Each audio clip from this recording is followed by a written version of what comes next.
देव उठनी एकादशी यानी कि जिस दिन सभी देवता फिर से उठते हैं और भगवान विष्णु नींद से जागते हैं।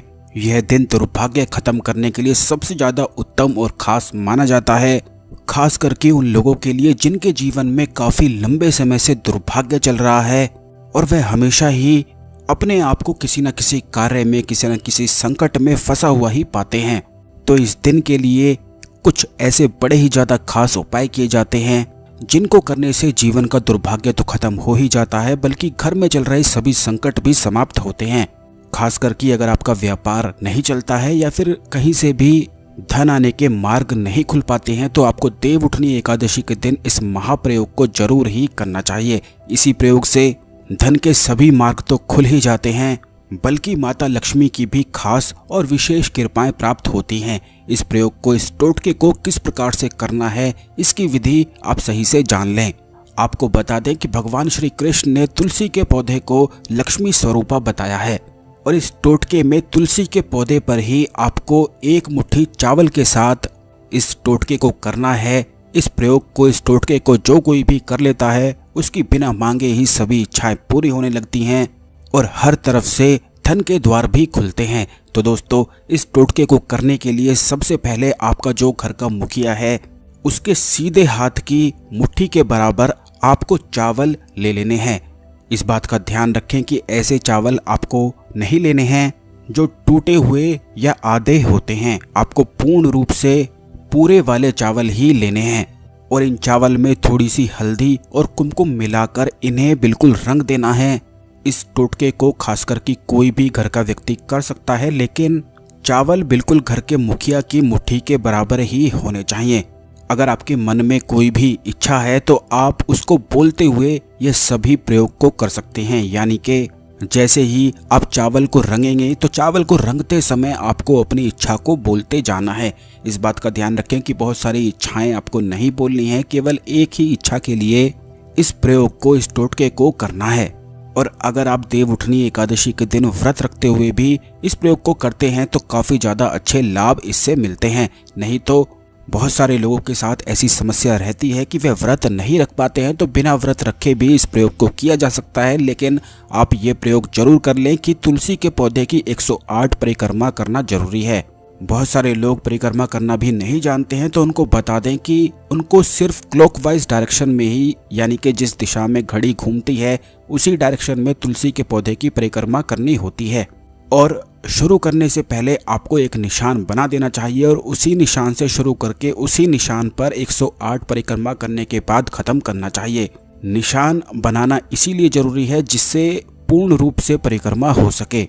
सबसे पहले आपको परिक्रमा कर लेनी है और उसी के बाद इस टोटके को करना शुरू करना है। खास करके जिन लोगों के विवाह के योग नहीं बन पाते हैं या फिर विवाह में बहुत ही ज़्यादा अड़चन आती रहती है, क्योंकि बहुत सारे लोग हमसे इस बारे में पूछते हैं कि विवाह के बाद उनके जीवन में लड़ाई झगड़ा बहुत ही ज़्यादा अधिक बढ़ जाता है। तो उनको तो ज़रूर ही इस प्रयोग को कर लेना चाहिए, क्योंकि देव उठनी एकादशी के दिन जो कोई भी व्यक्ति इस प्रकार यह टोटका कर लेता है उसके जीवन में फिर विवाह से संबंधित परेशानियां नहीं होती हैं।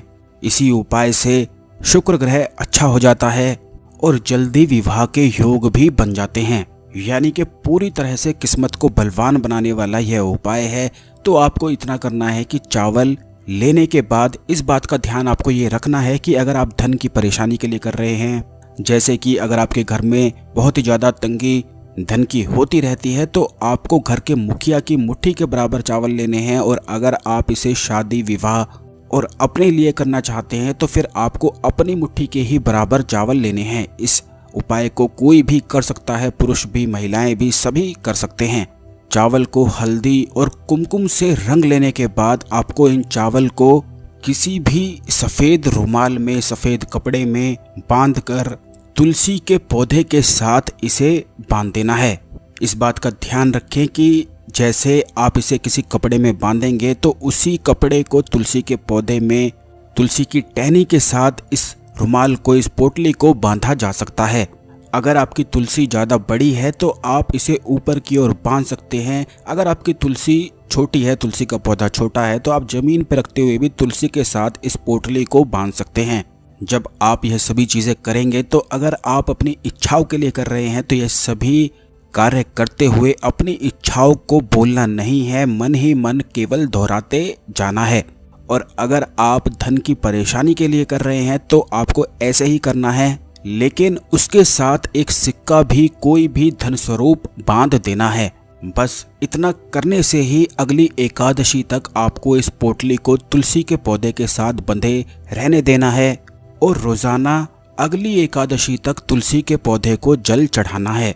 और अगर आपकी समस्या धन की है तो रोजाना जल चढ़ाते समय धन की परेशानी बोलनी है। और अगर आपने अपनी इच्छाओं के लिए, विवाह के लिए या फिर विवाह में अड़चनों को दूर करने के लिए या किसी और इच्छा के लिए इस प्रयोग को किया है तो वो आपको इच्छाएं बोलनी हैं, जल चढ़ाते हुए बोलनी हैं। और अगली एकादशी तक रोज सुबह नहाकर आपको जल चढ़ाते जाना है और शाम के समय एक दीपक को भी आपको जला देना है। यानी कि इस एकादशी से शुरू करके अगली एकादशी तक, आप अगली एकादशी कब है यह कैलेंडर में देख सकते हैं, नहीं तो हम आने वाले वीडियोस में आपको पहले ही बता देंगे।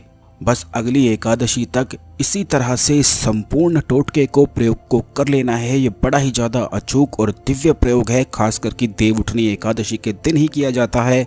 इससे सभी प्रकार के दुर्भाग्य दूर होते हैं, तो जरूर आप इस प्रयोग को करना बिल्कुल भी ना भूलें। और ये बात ध्यान रखें कि जब एकादशी, अगली एकादशी यानी कि आ जाती है, तो उस दिन आपको यह पोटली को खोल लेना है और उसी दिन, उसी अगली एकादशी के दिन किसी भी भगवान विष्णु के मंदिर में जाकर इन चावल की पोटली को चढ़ा देना है और फिर से अपनी इच्छाओं को बोल देना है। केवल इतना करने मात्र से ही सभी इच्छाएं पूर्ण होती हैं, सौभाग्य में वृद्धि होती है और शुक्र ग्रह भी अच्छा हो जाता है। घर में ही मौजूद आसान सी चीजों को लेकर यह प्रयोग किया जा सकता है और इसे कोई भी कर सकता है। अगर आप इस उपाय में, टोटके में कुछ पूछना चाहते हैं तो आप कमेंट कर सकते हैं। वीडियो को लाइक करके कमेंट बॉक्स में जय श्री हरि विष्णु, हर हर महादेव लिखना बिल्कुल भी ना भूलें। और इसी तरह की खास ज्ञानवर्धक जानकारी हमेशा पहले पाने के लिए चैनल को सब्सक्राइब करके बेल बटन जरूर दबा दें, जिससे आने वाले सभी ज्ञानवर्धक वीडियो आपको समय पर और सबसे पहले मिलते रहें। धन्यवाद।